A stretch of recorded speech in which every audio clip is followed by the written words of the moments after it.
김현정의 뉴스 쇼.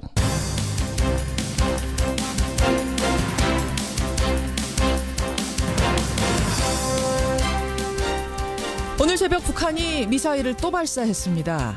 역시 탄도미사일로 추정이 되는데요. 강원도 원산 일대에서 동쪽 방향으로 쏜 이 발사체. 탄도미사일이 맞다면 고작 8일 만에 재발사입니다. 유엔 안보리가 강력한 성명을 내든 말든, 새 정부가 들어서든 말든 여보란 듯이 또 미사일을 쏘는 북한. 그 무모함이 참으로 걱정스럽습니다.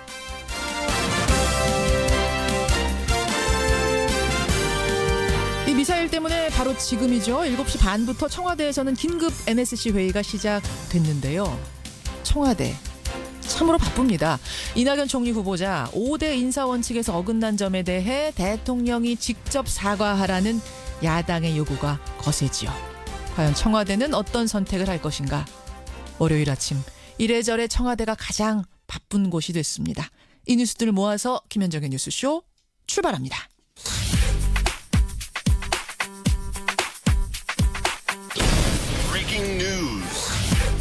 김현정의 뉴스쇼가 주목한 오늘의 포인트, 구용희 기자 나와 있습니다. 어서 오세요, 구용희 네, 기자. 안녕하십니까. 예, 오늘 첫 포인트 뭐부터 봐야 됩니까? 네, 국민의당의 한마디입니다. 이낙연 총리 후보 인준 얘기군요. 네, 그렇습니다. 문재인 대통령 지지율이 고공행진 속에 지금 거침이 없지 않습니까? 예. 그런데 이낙연 총리 후보자 인준 여부를 놓고 현실 정치와 첫 충돌이 발생하고 있습니다. 예. 위장전입이 문재인 대통령 5대 인사 제외 원칙을 무너뜨린 것이다 라면서 야권이 크게 반발하고 있습니다. 그렇죠. 자유한국당은 문 대통령의 직접 사과를 요구하고 있고 오늘 시한인 경과보서 채택을 할 수 없다 이런 입장이고요. 예. 관건은 국민의당인데 여소여대 상황에서 민주당이 인준안을 통과시키려면 국민의당 협조가 불가피합니다. 예. 국민의당은 의총을 열어 인준 여부를 결정할 방침이어서 좌우지간 국민의당 입이 오늘 최고 관심 포인트가 되겠습니다. 인사청문회에 국민의당 간사를 맡았던 분이 김광수 의원이죠. 네. 그 문자 항의에 대해서도 얘기했던 그 의원. 잠시 후에 직접 연결해서 입장 한번 들어보도록 네네. 하겠습니다. 다음 포인트는요. 누가 국정원 댓글 사건을 추억이라 했나? 국정원 댓글? 네네. 이거는 서훈 국정원장 후보자 청문회 얘기인가요? 그렇습니다. 취임하면 국정원 댓글 사건을 조사하겠다. 예. 오늘 인사청문회에 나서는 서훈 국정원장 후보가 밝힌 내용입니다. 국정원 댓글 사건은 박근혜 정부의 초기 정통성과 도덕성을 송두리째 흔들었었죠. 그렇죠. 최동욱 전 검찰총장을 찍어내기 했고요. 김기춘 씨를 비서실장으로 임명해서 공안 사정통치의 단초를 제공했던 사건입니다. 당시 윤석열 서울중앙지검장이 댓글 수사 팀장을 맡았는데 수사팀이 국정원을 그때 압수수색을 했었습니다. 예. 그런데 서버 압수수색도 못했고요. 또 국정원 조직도조차도 온전히 파악을 못했습니다. 맞습니다. 수사 방해를 받았던 거죠. 예. 구체적으로 어떻게 조사하겠다는 건지 서훈 국정원장 후보자의 입도 관심 포인트입니다. 그러니까 서훈 후보자가 사전에 청문위원들한테 제출한 자료에서 지금 나온 서면 자료에서 거죠. 그렇게 얘기를 한 거죠. 예, 철저하게 다시 조사를 하되 네. 국정원 그 식구들이 뭐 억울하게 처벌받는 일은 없게 하겠다 이런 입장도 곁들여서 밝혔던데 네. 청문회에서 정확히 어떤 입장 밝힐지 좀 봐야 돼요. 구체적으로 조사를 어떻게 하겠다는 예, 건지 예. 범위와 관련해서도 그래요? 주목을 끕니다. 다음 포인트 갑니다. 20명이나 조사했는데 검찰의 돈 봉투 만찬 사건이죠. 네, 그렇습니다. 법무검찰 감찰팀은 만찬 참석자 10명을 비롯해서 식당 주인 이런 관련자 20명에 대한 조사를 마무리했습니다. 예. 그리고 법리 검토에 들어갔습니다. 그런데 검찰 안에서 상급자가 하급자에게 준 단순 경력금인데 이게 무슨 처벌 대상이 되냐 이런 제 식구 감싸기성 분위기가 감지가 되고 있습니다. 그래요? 만약 감찰팀이 수사전을 하지 않고 안이하게 내부적 문제로 사건을 종료한다 이렇게 될 것 같으면 이 사건 후폭풍은 일파만파로 확산될 근데 수밖에 이게 지금 없습니다. 특수활동비가 이렇게 쓰였다는 거잖아요. 네네. 그러면서 지금 전체 국정의 특수활동비 문제로까지 불거진 그렇죠. 상황인데. 청와대 국회까지 확산이 그러게 됐죠. 말입니다. 네, 수사전환이냐 감찰 종료냐 지금 돈봉투 만찬 사건이 기로에 서 있습니다. 이번 주에 중요한 포인트 중에 하나네요. 네네. 마지막 포인트 하나만 더 보죠. 세 번째 미사일 발사입니다. 북한이 오늘 새벽 문재인 정부 들어서 세 번째 미사일을 발사했죠. 예, 예. 군 당국은 앞서 말씀드린 대로 탄도미사일로 추정을 하고 있습니다. 청와대는 방금 전 7시 30분부터 NSC 상임위를 개최하고 있습니다. 여기까지 구용희 기자 수고하셨습니다. 감사합니다. 국회가 초당적으로 상생의 길을 함께 만들어 주시길. 문 대통령이 비서실장이나 여당 원내대표 뒤에 숨지 말고 야당의 눈높이에서 그저 반대하고 있다는 것입니다. 총리 인준 문제를 넘길 경우 고위공직자의 도덕적 기준은 크게 후퇴하는 결과를 가져오게 될 것입니다. 이낙연 국무총리 후보자 자유한국당과 바른정당이 강하게 이의를 제기하면서 지금 인준 결과를 장담할 수 없는 상황입니다. 결국 캐스팅 보트를 쥐고 있는 국민의당의 태도가 상당히 중요한데요. 이번 인사청문회에서 국민의당 측 간사를 맡았던 분 김광수 의원 연결을 해보죠. 김광수 의원님 안녕하세요. 네, 안녕하십니까. 김광수입니다. 머릿속이 좀 심란하시죠? 그렇지는 않습니다. 네. 오늘 의원총회 후에 국민의당은 입장을 정하는 거라고요? 예. 단도직입적으로 여쭙겠습니다. 개인적으로 보시기에 이낙연 총리 되겠습니까? 안 되겠습니까?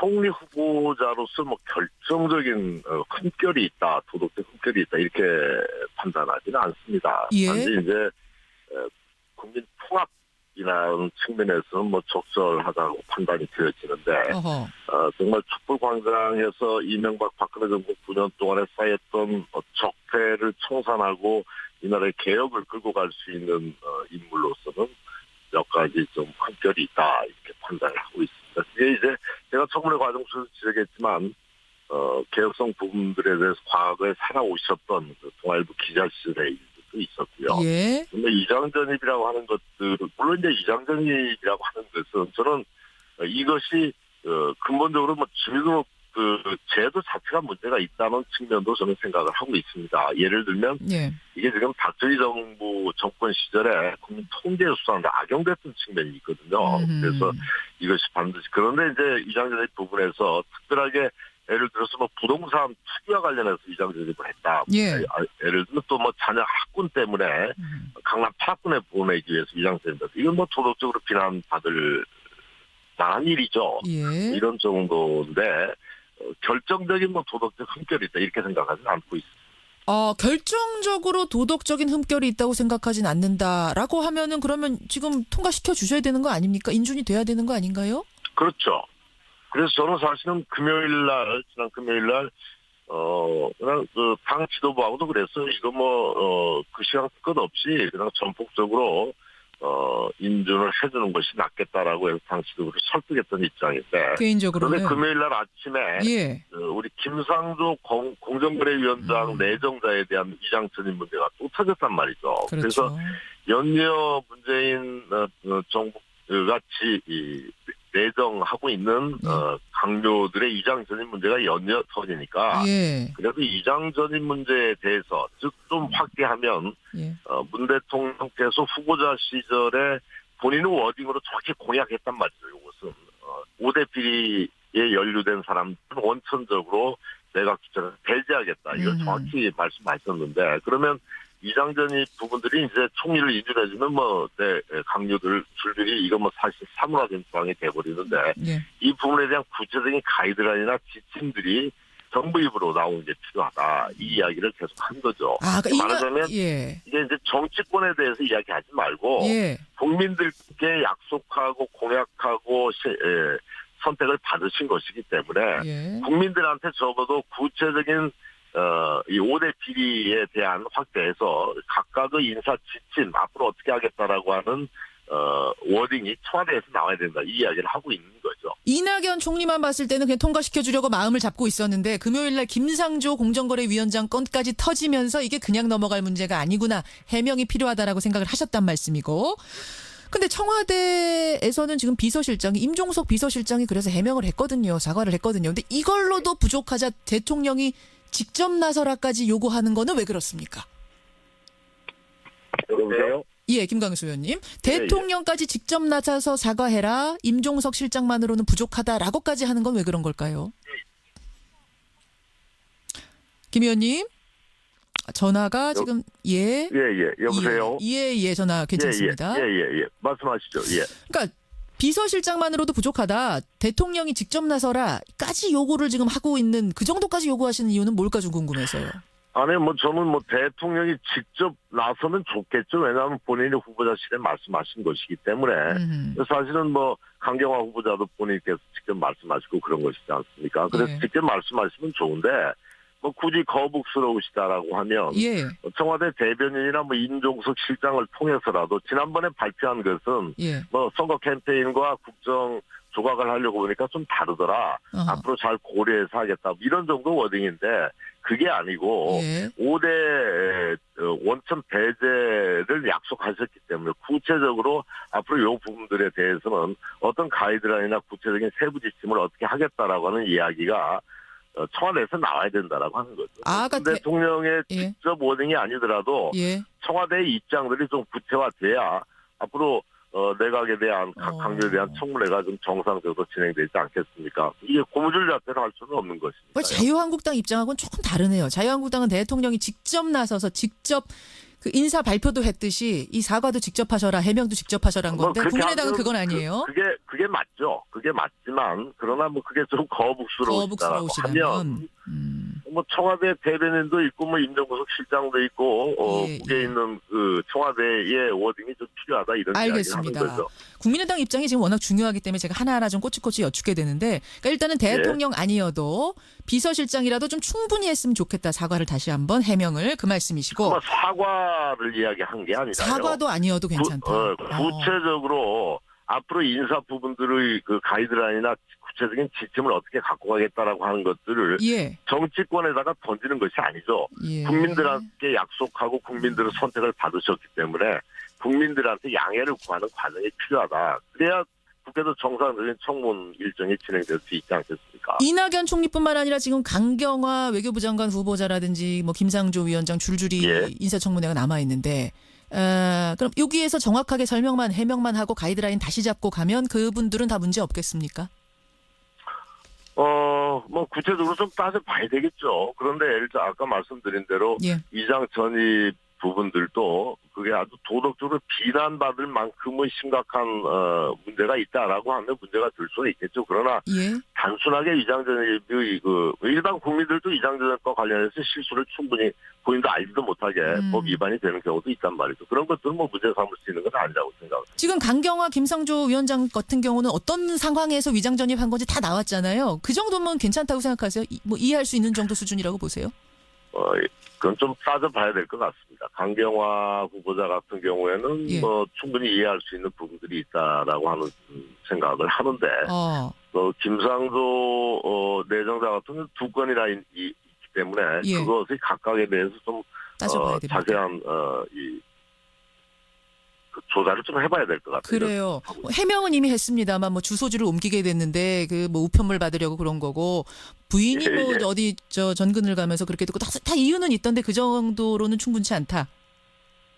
예, 한번 구체적으로 이제 청문 과정 속에서 따져보겠죠. 제가 계속 이야기하는 것은 예. 청와대 내에서 구체적인 위장전입도 마찬가지고요. 부동산 투기라든지 여러 가지 지금 병역비리나 세금 면탈이나 여러 가지 있지 않습니까? 노무처들까지 예. 이런 것들에 대한 구체적인 가이드라인을 만들고 지침을 만들어서 이게 이제 앞으로 내가 추천에 대한 어떤 인사의 구체적인 기준이 될 필요가 있겠다 이런 생각을 하는 거죠. 지금 말씀하신 이 입장이 이제 국민의당 전반적인 분위기로 봐도 됩니까?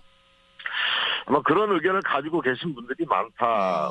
저도 의견들을 몇 분 들어봤는데 그리고 이제 제 주관적인 의견이 좀 많은 편이라고 보면 될 것 같아요. 전반적인 근데 분위기는 그쪽이 많다로 알고 계시다는 국민의당 캐스팅 보트를 쥐고 있습니다, 여러분. 자, 한 가지 더 여쭙죠. 김진표 국정기획위원장이 이런 말씀하셨어요. 매번 새 정부 출범할 때마다 소중한 인물들이 희생되고 있다. 인사청문회 제도 자체를 이번 기회에 좀 개선하면 어떻겠느냐. 사실 이거는 계속 얘기가 됐었는데 잘 안 됐거든요. 왜냐하면 항상 야당이던 측에서 반대를 했었습니다. 이번에는 야당이 여당 됐습니다. 하자고 합니다. 어떻게 생각하세요? 개선의 필요성은 있다고 생각을 합니다. 그리고 이제 인사청문회가 개인의 어떤 신상 털기가 아니고 정말 도덕성 검증은 정확히 해야 되겠지만 특히 이제 이번 같은 경우 문재인 정부 같은 경우 개혁 과제가 선택해 있는데 개혁을 제대로 하려고 하면 개혁하는 주체가 훨씬 더 도덕적으로 높은 수준의 국민적 요구를 필요로 하는 측면이 있지 않습니까? 그런데 어쨌든 간에 인사청문 제도의 전체적인 도덕성 검증이라든지 국정운영 능력이나 자질 검증의 구체적인 기준이나 이런 것들도 다시 한번 좀 점검하고 생산적인 청문회가 될 수 있도록 함께 기준을 만드는 것도 필요하다라고 알겠습니다. 제가 잠시 후에 그 리얼미터 이택수 대표가요. 주말 사이에 돌린 여론조사 결과를 가지고 나옵니다. 이낙연 총리는 어떻게 할 것인가? 라는 국민들에게 질문한 부분도 결과를 갖고 지금 오고 계시거든요. 이것도 좀 참고해 주시면 좋겠고요. 국민의당 솔직히 말해서 지금 뭐 이 호남 총리를 막는 것이 여론으로 봤을 때도 쉽지 않겠다라는 생각도 하고 계시는 거죠. 아니요. 호남 총리니까 무조건 통과시켜야 된다 이런 생각을 저는 뭐 제 개인적인 의견이나 뭐 말씀을 드리는 건데 또 분위기도 그렇습니다. 호남 총리니까 무조건 통과시켜야 된다 이런 것은 아니고요. 그러니까 호남 인사이기 때문에 별도의 고무줄 자체를 대달라 이렇게 요구하는 것은 적절치 못하다고 생각을 합니다. 완전히 이제 그동안의 청문 과정 속에서 저희는 이낙연 총리를 낙마시킬 만큼 뭐 결정적인 흠결이 있다 이렇게 생각하지는 않고 아까 말씀드린 대로 어떤 통합이나 이런 것들에 대한 충분한 자질이 있다 이렇게 판단하지만 개혁적인 측면에서 좀 부족하다 이런 판단을 하고 있는 거죠. 알겠습니다. 여기까지 입장 확인하도록 하고요. 오늘 의원총회에서 어떤 결정 나는지 보겠습니다. 고맙습니다. 예, 감사합니다. 국민의당 김광수 의원 청문회 국민의당 간사 만났습니다.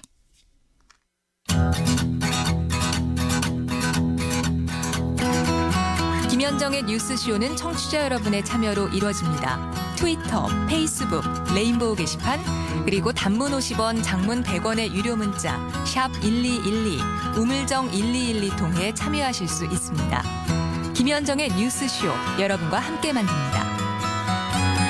김성환의 행가 시사평론가 김성환 씨 나오셨습니다. 어서 오십시오. 네, 안녕하세요. 위장 전입에도 이렇게 종류가 많은지 저는 처음 알았어요. 문재인 대통령 맞아. 자녀를 위해서도 있고 직장을 위해서도 있고. 참 위장 전입은 맞는데 죄질을 따져야 하는지 말아야 되는지 참 헷갈립니다. 이제 거기에 대해서도 지금 여러분들 의견이 분분합니다. 근데 6624님은 위장 전입이면 뭐 그 자체가 법 위반이지 종류를 따지는 게 좀 궁색하지 않느냐라는 분도 있는가 하면 8931님은 급이 분명히 다릅니다. 저도 역시 아이들 때문에 어쩔 수 없이 잠깐 한 적이 있어요. 그건 이해해 주셔야 되는 거 아닙니까라는 이런 의견도 들어오고 또 8, 90년대는 이게 죄라는 인식도 없이 많이 이루어졌던 부분 이것도 고려해야 된다라는 얘기도 들어오는데 인사청문 제도 자체에 대한 얘기가 한번 좀 크게 있을 것 같은 느낌. 네, 맞습니다. 저는 그런 느낌 받습니다. 여러분의 생각도 정리를 해보시죠. 행간. 인사 얘기하셨는데요. 이 문재인 대통령이 항해를 시작한 지 20일 만에 안초를 만났습니다. 바로 이낙연 총리 인준안 때문인데요. 지금 문재인 정부가 항로를 틀어야 할지 항해의 먹구름이 아주 잔뜩 들이온 상황입니다. 대한민국 호선장 첫 번째 암초 맞은 문재인 대통령 이 뉴스의 행간을 좀 살펴볼까 합니다. 첫 번째 암초를 맞았다는 표현이 딱 맞네요. 지금 야당 분위기 심상치 않죠. 처음에는 이렇지 않았거든요. 그 이낙연 총리 인사청문회 할 때까지만 해도 이 정도 흠결이면 큰 문제 없이 인준안이 통과될 것이다 이렇게 다 생각을 했는데 주말에 갑자기 분위기가 확 바뀌었습니다. 야당에서 이낙연 후보자 청문 보고서 채택을 거부하고 인준 거부 얘기까지 지금 나오고 있는 상황이거든요. 뭐 청와대가 거의 초비상에 걸렸습니다. 이 주말에 정무라인이 총동원돼서 국회를 찾아가고 야당 지도부를 만났다고 하는데요. 또 오늘은 전병헌 정무수석이 국회에서 열리는 국회의장 여야 원내대표 회동에도 참석을 해서 뭐 이해를 구할 예정이라고 합니다. 그렇지만 야당은 대통령의 직접 입장 표명을 요구하면서 지금 사과를 요구하고 있는 상황입니다. 야당이라고 해도 좀 구분해야 될 것 같아요. 국민의당은 조금 전에 입장 확인했습니다만 대통령 사과까지 원하는 건 아니다고 자유한국당은 반드시 대통령이 해야 된다고. 예, 맞습니다. 야당이 오늘 일제히 의원총회를 개최할 예정인데요. 여기서 어떤 문제, 어떤 논의가 이루어지고 어떤 결론을 내릴지 좀 지켜봐야 될 것 같습니다. 첫 파도를 만난 문재인 대통령 이 뉴스의 행간 이면에는 뭐가 숨어 있습니까? 첫 번째 행간은 파도의 높이가 의외로 높다입니다. 의외로 높다. 네. 이 정권 출범 초기에는 뭐 너무 좋았잖아요. 분위기가 아시다시피. 좋았죠. 뭐 날씨에 비유하자면 하늘과 바다가 구분이 안 될 정도. 파랗게. 네, 파랗게. 여기가 파래서. 한때냐 여기가 바다냐. 할 정도. 맞습니다. 언론 그래요. 분위기도 좋았고요. 국민들도 기분 좋았어요. 네, 맞아요. 근데 이낙연 총리 인사청문회가 시작되면서 분위기가 조금씩 바뀌기 시작했는데요. 네. 처음에는 뭐 파도 타기 하면서 즐길 정도의 파도, 뭐 이 정도였는데 지금은 뭐 거의 삼각 파도로 돌변해서 문재인 후 항의를 위협하는 수준까지 와버렸습니다. 아하. 만약 이낙연 총리 후보자가 이 인준 파도를 제대로 넘지 못하면 예. 문재인 정부는 취임 초부터 힘이 쫙 빠져버리게 됩니다. 힘이 빠진다. 네, 제대로 항의를 할 수가 없게 되죠. 예. 내각을 구성을 하지 못하니까요. 근데 과거 정부 때 사례를 비교해 보면 알 수가 있는데요. 이명박 정부 때는 한승수 총리 지명을 두고 이것도 논란이 굉장히 오래 끌다가 한 임명 통과까지 한 달 넘게 걸렸습니다. 그때도 뭐 아들 병역 부동산 투기 위장전이 네, 붙어졌었죠. 다 나왔어요. 나올 거. 그러니까 박근혜 정부 때는 더 심각했죠. 예. 김영준 인수위원장을 첫 총리로 내정을 했는데 예. 뭐 온갖 의혹에 휩싸이다가 낙마를 해버렸습니다. 이때부터 총리 순환사가 시작됐는데요.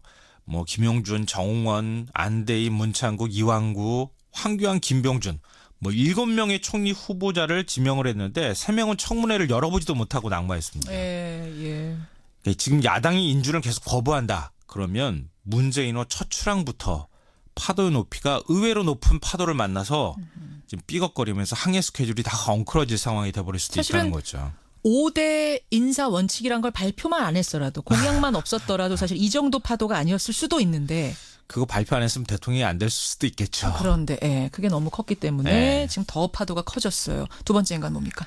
두 번째 인간은 기싸움이 의외로 커졌다입니다. 그러니까 지금 청취자 문자도 보면요. 이거 결국 기선 잡기 아닌가요? 기싸움 아닌가요? 이런 해석들 많이 보내주고 계세요. 뭐 그런 측면을 부인할 수 없을 겁니다. 그러니까 처음에 분위기 좋을 때 그때는 뭐 지금까지 상황을 이런 상황까지 올 거라고 예상을 못했거든요. 근데 느닷없이 강경화 외교부 장관 후보자 탈세 문제 그리고 김상조 공정위원장 후보자 위장 전입 이 두 차례 그렇죠. 위장 전입했다는 문제가 터져 나오면서 싸움의 판이 커져버렸습니다. 예. 청와대가 임종석 비서실장까지 내세워서 기자회견까지 했거든요. 예, 사과까지 했잖아요. 근데 그렇지만 야당은 대통령이 입장을 못 밝힐 이유가 뭐냐. 직접 나서야 한다. 이렇게 지금 얘기하고 있습니다. 그렇죠. 이쯤 되니까 문재인 정부에 대한 야당의 기선잡기 형국으로 이제 변하고 있는 상황이 돼버렸는데요. 그러니까 자유한국당에서 뭐라고까지 얘기를 하냐면은 소통은 청와대가 필요할 때만 하는 게 소통이냐.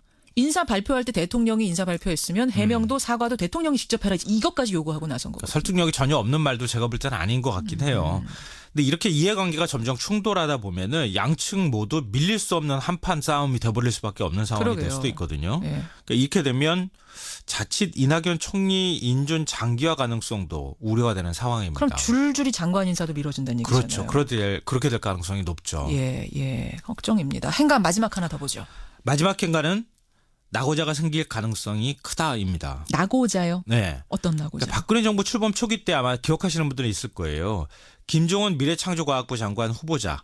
이 국정 문제부터 온갖 의혹이 불거지지 않았습니까? 예. 한마디로 좀 비유를 하자면 탈탈 털리고 미국으로 그냥 돌아가 버렸잖아요. 기억나실 거예요. 여러분. 박근혜 대통령이 기자회견을 열었는데 지금도 그 장면이 저는 기억나는데요. 푸들푸들 진짜 떨면서 야당을 강하게 비난하고 그 이후에 전국이 급속히 경색되기 시작했습니다. 맞습니다. 지금도 그러지 말라는 법 없습니다. 이낙연 후보자도 지금 불안한 상황이지만 강경화 후보자도 위장 저립의 탈세 문제까지 나왔잖아요. 그러게요. 서훈 국정원장 내정자는 고액 자문료 문제 터져 나왔습니다. 예. 뭐 김상조 그 내정자 같은 경우에 앞서 두 차례 그 위장 저립 문제 말씀드렸잖아요. 예. 나머지 후보자들도 청문회 과정에서 뭐가 갑자기 툭 튀어나올지 아무도 모르는 상황입니다. 그러니까 20일 전에 야당이 몸을 다 잔뜩 낮추고 국민의 눈치를 살폈다면 지금은 상황이 달라졌거든요. 지금 자신감을 좀 얻은 상황이고요. 검증의 칼날을 잔뜩 벼리고 있는 상황입니다. 그래요. 이제 이런 상황 되다 보니까 허니문 기간은 좀 끝난 거 아닌가 싶은 생각이 들어요. 결국 인사청문회 계기로 허니문 벌써 끝난 거예요. 네, 그런 느낌까지 받게 되는데요. 과연 문재인 대통령이 암초를 뚫고 정면 돌파할 수 있을지 한참 돌아서 항해를 다시 해야 할지 그 첫 시험대에 지금 오른 상황이 되어버린 것 같습니다. 여기까지 오늘의 행간. 지금 위장 전입 관련해서는 청취자 의견이 막 쏟아지네요. 이거 잠시 후에 소개 좀 하죠. 수고하셨습니다. 네, 고맙습니다.